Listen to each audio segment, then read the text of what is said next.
J'ai composé d'abord la pièce Le Nouveau Balnéaire en lisant les livrets avec les horaires de train, et c'était écrit Le Havre, votre cité balnéaire à 2 heures de Paris.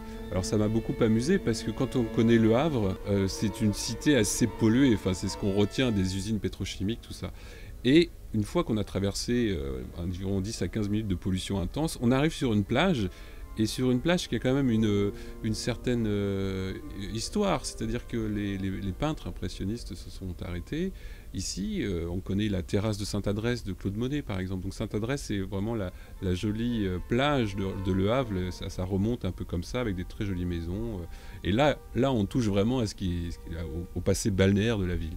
Donc dans ma musique, j'ai voulu faire se confronter ces deux univers, c'est-à-dire l'univers post-industriel et aussi le clin d'œil à l'impressionnisme. Et c'est pour ça aussi que ma musique a quelques réminiscences impressionnistes. Je suis parti de cette pièce-là qui ouvrait, et donc j'ai décidé d'appeler le disque Balnéaire parce que justement d'autres pièces ouvrent aussi, alors sur un autre imaginaire, non pas à la physique, pas dans le déplacement, mais aussi, il y a ma pièce Paduk Fantasticus qui est pour clarinette et marimba, avec des sonorités un peu extra-européennes, on ne saurait pas trop les qualifier, c'est une sorte d'univers imaginaire, c'est un ailleurs imaginaire, donc un ailleurs physique et aussi un ailleurs imaginaire, c'est un peu le fil conducteur du disque.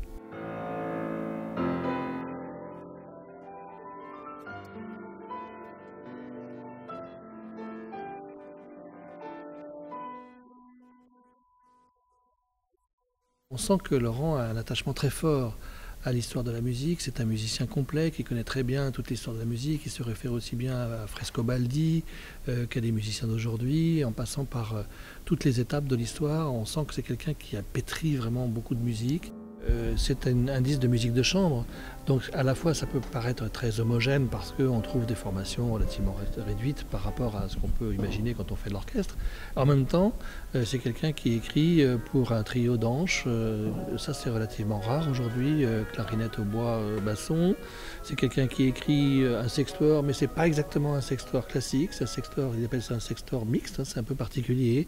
Alors il y a aussi du quatuor à cordes, il y a aussi du piano seul, du quatre mains, donc finalement c'est assez varié et c'est ça qui permet d'avoir tout un album sans avoir une impression de monotonie.